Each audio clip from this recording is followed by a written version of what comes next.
Okay, let's go.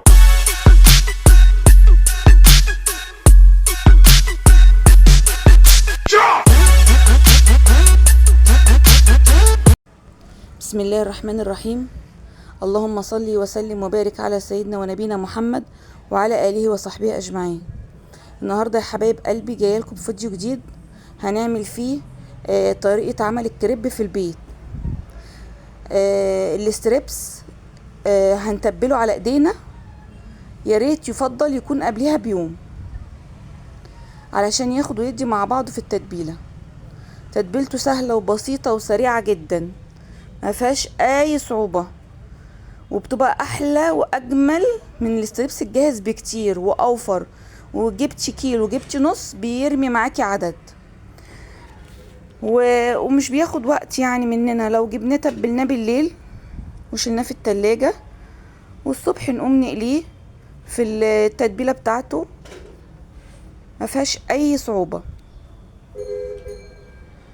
واحسن ما نجيب من بره، دلوقتي كل حاجة غليت. اوفر في البيت وبتعملي الكميات اللي انتي حباها واللي انتي عايزاها، ما شاء الله بيكون حلو جدا. معانا كوباية زبادي، نحط عليها نص معلقة ملح، ده لو كيلو ستريبس نص معلقة ملح صغير. ومعانا هنا نص معلقة بصل بودر ونص معلقة توم بودر، نحطهم على الزبادي. ومعانا نص معلقة صغيرة بابريكا وشعرة من بودرة الزعفران.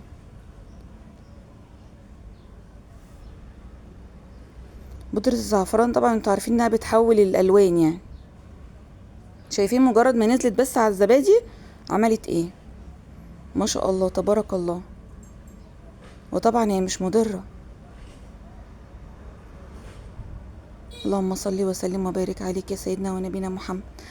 نضيف البيضة دي كمان معاهم علشان بتخلي الكفر يمسك في بعضه، بجد بيبقى احلى من الجاهز بكتير.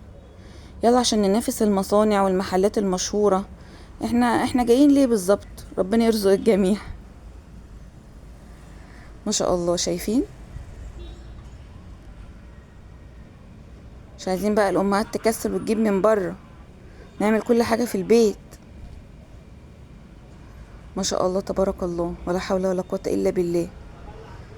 نجيب بقى معانا كوبايتين من الدقيق، معاهم نص كوباية نشا ونص كوباية بقسماط او فيجيتار، ونحط توابلنا اللي احنا حطيناها على خلطة الستريبس. وشموا الريحة بقى وانتوا بتقلوا، الجيران هتتلم عليكم زي ما بتلموا عندي كده. هنقلب كويس الخلطة،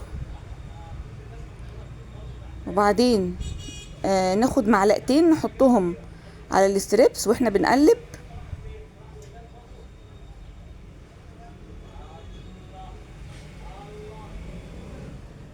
عشان نعلي الكفر اكتر. بدل ما نعمل عجينة لوحدها، لا احنا بنحط كله على بعضه ونقلب. انا بحاول اسهل عليك كل حاجة علشان ما نلجأش ان احنا نجيب حاجة من بره، ونعمل حاجة في البيت نظيفة وموفرة وسريعة وسهلة.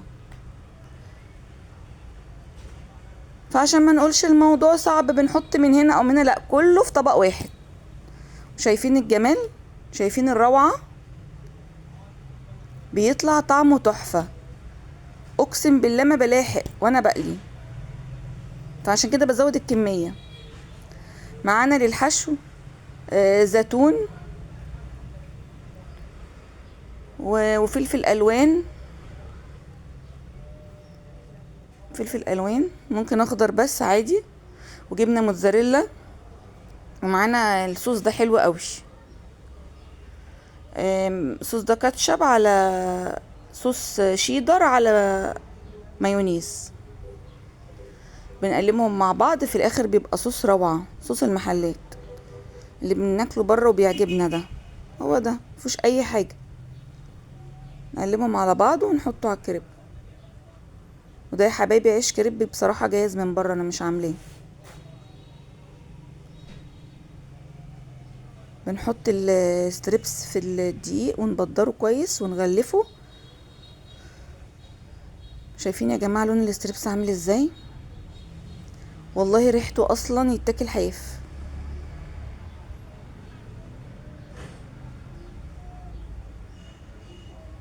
بنبدر بقى كويس مع بعض عشان نعمل الكفر بتاعه يكون جميل.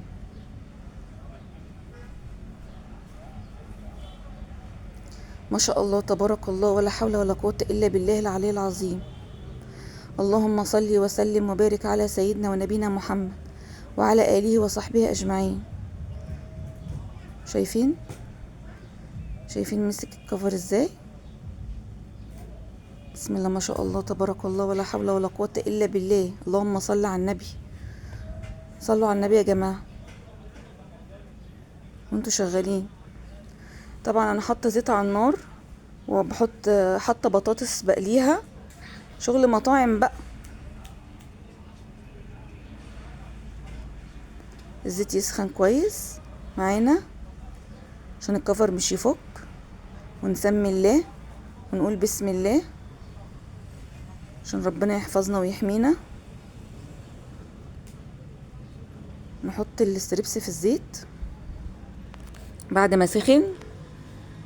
طبعا شفتوا جمال التتبيله عامل ازاي، شوفوا جمال الريحه بقى وانتي بتقلي، قلب الدنيا.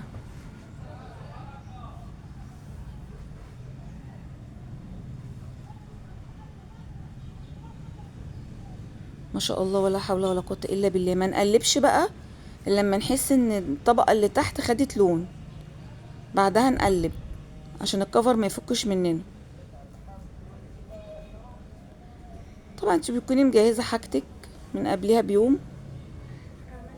انا كنت قبلها بيوم جايبه فراخ، بحب اجيب الفراخ اعمل منها بانيه وستريبس وشوي. فوانا بعمل تتبيله الشوي هبقى اقول لكم عليها، تتبيله تحفه.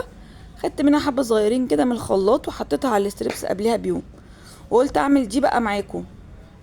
لازم بقى تقعد في التتبيله لو في نفس اليوم ساعتين، لكن قبلها بيوم بقى يفضل. ما شاء الله خد اللون الذهبي، وهنطلعه مع بعض.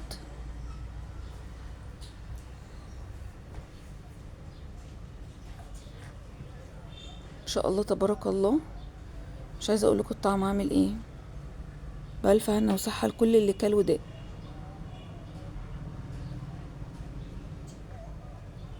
ما شاء الله تبارك الله، ولا حول ولا قوه الا بالله العلي العظيم.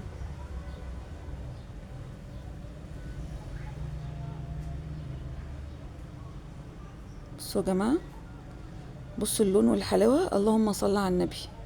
ما شاء الله تبارك الله، ولا حول ولا قوه الا بالله. ما شاء الله. شايفين؟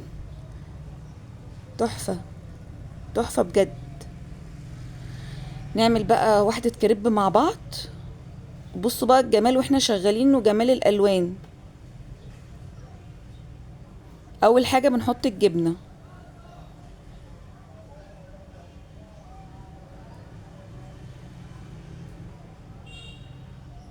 طبعا كل حاجه لازم تكون جنبك عشان نسهل ايه علينا الامور.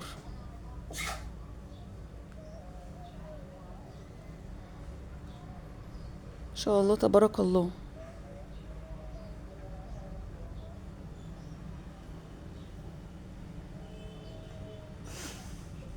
الفلفل الالوان،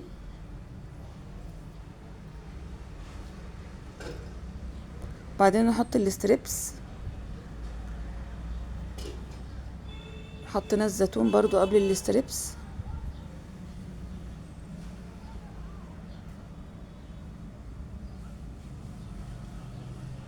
عايزه اقول لكم ان الستريبس ده كان حوالي كيلو ونص، عمل معايا في اليوم دوت، عمل حوالي 13 سندوتش. وتاني يوم واتبقى مش قليته، وتاني يوم عملنا برضو سندوتشات تاني. كانت بركة كده جميلة ببركة سيدنا محمد، اللهم صل وسلم وبارك عليه. هو الكريب بيجي متغلف كده بين كل طبقة وطبقة كيس.